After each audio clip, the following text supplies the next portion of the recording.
just aren't where or who you want to be. Welcome to your podcast, Real Confidence. I'm your host, Alyssa DeVere, and I'll be sharing a bit of brain science, some surprising social secrets, and a touch of tough love. Why? Because I believe confidence is everyone's fundamental right and choice. So let's get to it. Psych, psych, psych, because, 350 some odd coaches have come through the ACI certification program, personally trained them myself. And every now and then there's somebody that just pops out as something extraordinary.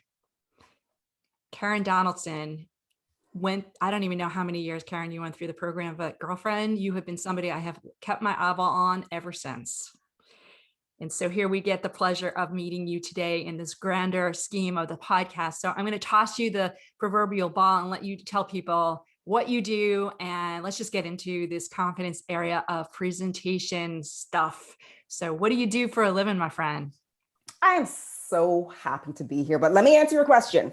I'm going to tell you the fancy name. So I am Karen Donaldson, a celebrity communication, body language, and confidence coach. So minus all the nice language, this is what I do. I support people and remind people that they were born with confidence. And I show them how to refine and reclaim their confidence so they can show up as the most powerful and confident version of themselves in any situation, in any setting. So they can move from what's actually in their head and allow it to come out of their mouth because their voice is worthy and their voice needs to be heard. So that's exactly what I do. I get goosebumps just listening to your girlfriend. And now my audience is so this is why Alyssa picked you. You know what? There's a bazillion people out there. I know at least a bazillion myself. They teach presentation coaching. They don't all do with celebrities, needless to say, but everybody's got their take and they're all good in their own way. You have a really different approach to this. It's part of it just came through in what you said here. I think you know the answer to this question for this reason. What is it about speaking and presenting that just wigs people out? What is the reason? Good question. Here's the number one reason. We have been inundated by this stat that 70% of the population fears public speaking, or they'd rather actually die than speak publicly. And I always call it out. Listen, I'm going to say it. I hope you don't mind. That's bullshit. Amen, sister. The essence of we've been groomed and encouraged to believe that this is how it should be for all of us. And it's not necessarily true. And we're all about self-belief.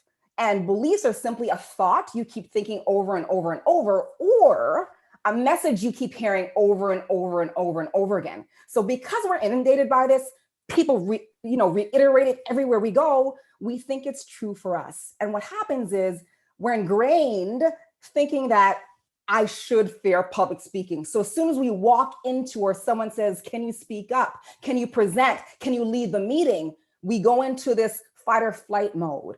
And when we go into that flight mode, our body goes into that freeze mode. And there's a whole bunch of other things that happen in our brain and our stress hormones, but it's this massive stat that's been pushed around and people haven't really paused and asked themselves, one question is this: have I actually had a negative or a bad public speaking experience? Or is this someone else's story that I believe to be true for myself? And that's where it starts and stops. Yeah, I hear you. And, I often say to people that when you change the mindset from they're not there to judge me, they're there to learn something. And I was asked to teach them or give them something, hello. So, one thing that I find fascinating, you work with some really smart people, some celebrity people, as you said, but these people that have been recognized as experts, and yet they're still wigged out by speaking. What is the thing that they tell you? They say they can't, or they don't want to, or what are they fearing? What do they think they're fearing? It's a really good question. I love this question because they're human just like us. So they've been put up on this pedestal around us. And when I often, or the one similar thing across the board with, the majority of them is that they are a bag of nerves before they speak, but they've either learned to mask it really well or step into something like an alter ego, and they completely dissociate how they show up in real life with how they show up, when they speak in front of a group, when they have to do a large meeting, and they kind of put on a performance or act so they can defer any judgment that comes their way. They can brush it off because that wasn't truly me. That's just my stage presence. And it's that whole faking piece. But what I hear from them is that it's draining, right? And they actually want to become more confident when they speak up, when they show up, when they speak in general, whether it's 2 people, 20 people, 200 people. And for some people I work with, 20,000 or 2,000 people. They want to feel comfy in their own skin more often, if not all the time. All right. So we're going to hit the obvious question, which I get asked all the time, which is, can you fake it till you make it? And you kind of said sort of, not really, maybe. And you know me well enough. I'm like, you cannot fake it. People are going to know it. Even if you're an Academy Award actress or actor, they're going to see it through at some point. But you kind of said that they're kind of getting away with it, but it's draining. So what is your fundamental belief? Can you fake it till you make it? I have the same answer as you. Yes, no, maybe kind of, not really, only for a certain amount of time. I always say this: if you're putting your emphasis into faking it, you may as well put the same effort into learning how to show up and choosing how you show up, because it's more energy. There's more energy taken from a person when they fake it, right? I know for myself and the clients that I work with, and it's not only celebrities and C-suite executives. I work with everyday freaking amazing people, and I hold them at the same high status, whether it's a stay-at-home mom, mid-manager, employee, I don't care. We were born amazing, but it's the same messaging. But for some people, they give themselves a stage name or a stage kind of a moniker, and it gives them that internal permission to just be and show up in a way that it doesn't matter how it's judged, as I was saying before. And that's how they fake it. But they're tired, as I shared, they're tired of turning it on and off, right? So it's choosing or having the conversation, and they have to say yes to wanting to do this, as to stop taking the time and turning this on and off, right? And focusing on totally shifting it and choosing how they show up and really calling it out. How do you feel in this situation? What's the root of it? And what are we going to do about it so you can shift it? Right. And for some people, this whole fake confidence is, I need to fake it because 5 years ago, 2 weeks ago, 25 years ago, I had this bad public speaking experience, and they're literally living in it. So it depends on how someone comes to me around this whole faking it, but you can't do it forever.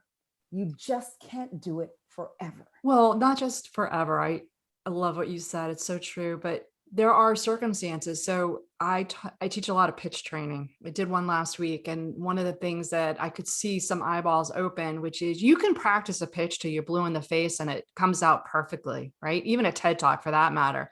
But in a pitch competition where most pitches fail, where people don't win, is in the Q&A, because they haven't been able to practice it, right? They can't fake it. So, I would say that even if you're a really good faker and you're willing to put the energy in, there's going to be some day that you're too tired, that your brain can't process fast enough, that it's all of a sudden you're going to crack. There's going to be that opening where people are going to be like, oh, they're full of crap, right?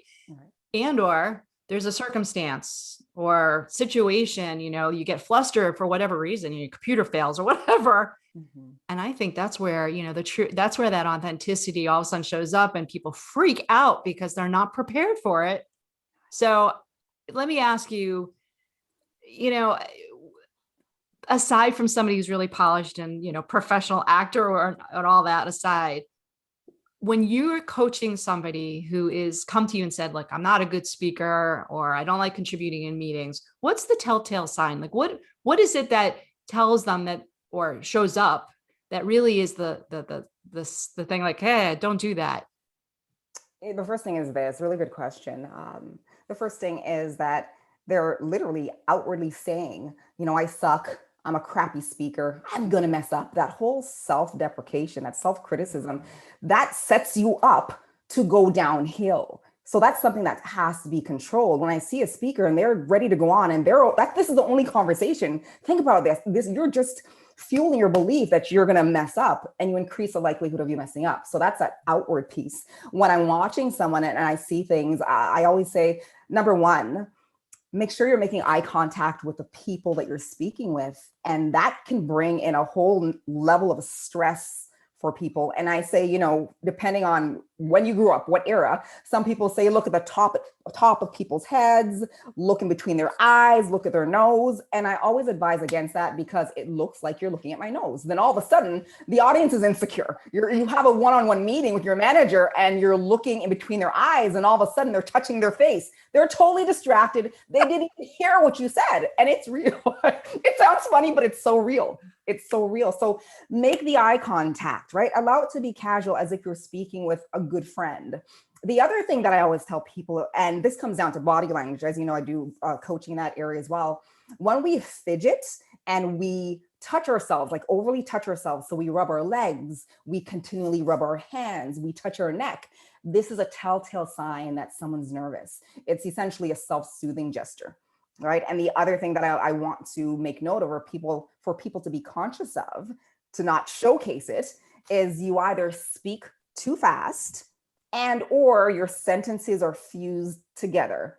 And what people see is that you want to rush through this. You want it to be over as soon as possible, and you cannot finish soon enough.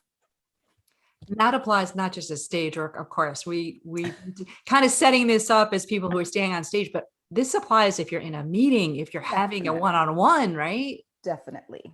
It can be with, it can be in a social setting. Like we always talk about speaking as if it's this grandiose affair. We speak every day. And that's what I pull out of people. You speak every day. And when you speak, whether it's a meeting, you want to share your opinion, no one's looking for perfection. People just want to hear what you have to say. So we have to start taking that pressure off of ourselves and say, no one's looking for this fabulous expert, up there, especially nowadays. People want people who are relatable. People just want to hear from people. People want to hear that I hear what you know, what you've done, and I want you to support me so I can do it too. And when there's that big gap between that whole us and them and you speaking at the front of the room or raising your hand and knowing it all, that doesn't cut it anymore. Focus on connecting with people more so than this perfection that we have in our head. Absolutely. Well, and I was even coaching somebody this morning and she was all paranoid about her virtual background. And I was like, oh, that's so passe. Like we want to see where you live. We want to see, stuff on your walls and, and there is that authenticity, but I think it's also getting rid of all that polish, all that practice, all that stuff that could be a fake. So, talk to me a little bit. You've been coaching and working with people for a while and have had more stories, I'm sure, that will fuel many books to come. But any particular stories that you can share where like literally you flipped a switch for them in some mental, cognitive way, told them the stuff you just told us and magical things happen? What was the magical things that happen? I mean, it's amazing, right? What can change? Oh, it is. It is. And for me, and I'll share a story in a moment, it's all around your mindset. I always ask people, and it's a pause exercise, and I encourage anyone listening to do it as well. Quite often, we've never challenged what we believe to be true about ourselves as a speaker. And when I say speaker, my friends, forget about stage. Speaking up, speaking at a meeting, asking for time off from work, or maybe you leading a meeting. Often what we believe about ourselves as a speaker is negative, or as I shared, driven by this statistic that we hear. And often it's not ours. We haven't chosen it. So I want you to pause and say, okay, what do I think of myself as a speaker? And if it's nothing supportive, you want to ask yourself and identify, well, it's come from, oh, my parent telling me I was a chatterbox and to be quiet all the time. It's actually the statistic because I've actually never spoken in front of a group. So do the pause exercise and just acknowledge if it's your story or not. And then there's your opportunity to choose what you want to say to yourself before you speak. So instead of the I suck, most people mess up when they speak. You change it and you shift it and you choose it and you're saying something more supportive defined by you, right? I know what I'm talking about. I'm going to share what I know and that's it. That's all I'm committing to. I just change that conversation because that will start to recreate your current chosen belief, your supportive belief. Now, the other thing that I want to share, and it's a story more so, I want to lean into that people connect with people. People actually connect with people when they make mistakes. Don't you, in the essence that They want to hear from someone who's not perfect, because the person listening on the other end isn't perfect either. They want to know that you're human. So I once went to work with a client, and he was a manager and he had to speak in front of different groups, and he actually hated it, but it was a part of his role. And this is what he got paid to do. So to pay the mortgage, he had to fulfill on his role. But nonetheless, his perception was that, people were judging him because he made more money than them as a manager, and he didn't know how to connect. And he always wanted a perfect presentation. And he was one of those people who memorized it. And I always advise against memorizing. You want to know core concepts, but I advise against memorizing. Nonetheless, we let go of all the previous public speaking coaching he received. And I said, let's have you show up as a human being. Sounds funny. And I asked him, like, who is in your audience? How can you connect better with who's in your audience? And he said, I have a lot of parents. I know people have a lot of kids. Almost all of my staff has kids. They're around my age, but they don't know that I have kids. And I'm like, well, why wouldn't they know that? He's like, well, there's never an opportunity to talk about it. And I said, well, that's a connection point. When we can find connection points where we can show we're just alike, that will allow people who are listening to take down the barrier. And that actually takes down your stress as well, because you're just talking about yourself. So the way he started his presentations in front of, sometimes it was 2 people and sometimes it was 200. He felt the same way, right? Just as nervous either way, was just connecting as a human being. He literally asked the question. He's like, who here has kids? All of a sudden, 90% of the audience raise their hand. Now, all of a sudden, there's a synergy, there's a connectedness. And then he talked about having a teenager who, and for him, he was having teenager problems, and, the kids saying whatever and closing the room door before he was finished speaking. And he shared an experience, and the whole audience laughed and they loved it because their teenager just did it last week, yesterday, or today as well. And then all of a sudden the barrier went down, his stress level went down. And then he could go in and he literally called it out. I just want to share this information because it will help us work together and move X, Y, Z together. So just connecting as a human being, let go of being perfect, and know that, I will say this as well, go in knowing that you'll make mistakes. Don't try and avoid them, because that adds another layer of stress. Just say to yourself, mistakes are okay. I speak all the time online, media, whatever. I stutter sometimes, but it doesn't matter, because I've said to myself, it doesn't matter, because the other content that I'm sharing will help someone out there. So I stutter and I have fun with it. Yes. So, I just love your energy. It's fantastic. And, I think part of it is that energy that you bring, is that in and of itself, you could be saying anything and your energy is confident. For me, one of the turning points, as I started doing a lot of public speaking about 100 years ago, was taking the idea that it's not nerves and anxiousness, but excitement and energy. And, neurologically speaking, they are the same. It does depend on how you want to view it. And so going on stage is that excitement to share what I have to say, that I've been asked and honored with that opportunity, and just changing that mindset. So that was one of my biggest kind of like ahas as a speaker, changed my game. Any particular one that's just changed your game? You speak all the time, like you said. What's the magic for you? Oh, I'm going to be fully honest here. So I'm going to let you know what happens to me before I speak all the time. Even if I do a sit down virtual interview for TV or something, similar to you, and I get butterflies in my stomach and I start to sweat. I'm sharing too much information, but I love you all.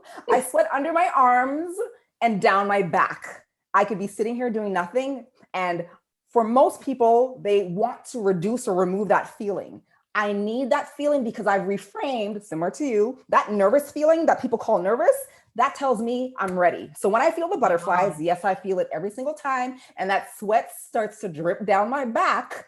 In my head, I'm saying, I'm ready. All right, let's go. I'm ready. Where most people have been just groomed to internalize that as you said, as nervousness. So what if we're supposed to feel this way before we present? Right? And that's my self-talk. Yep, Karen, you're ready. You're sweating. That's what it means. You are ready to present. We're wet. We're ready. And I'll tell you one more secret. One of the reasons I wear black, I perform, when I speak, I wear black and I often wear dresses. It's so you can't see my sweat spots, everybody. That is too much Girlfriend, you information, but gotta it's let him see you sweat. That's what I was told in So Mad, right? Anyway, I love that. I love that. I love it. I love it. I love it. We could talk forever. We're kind of at our home stretch here.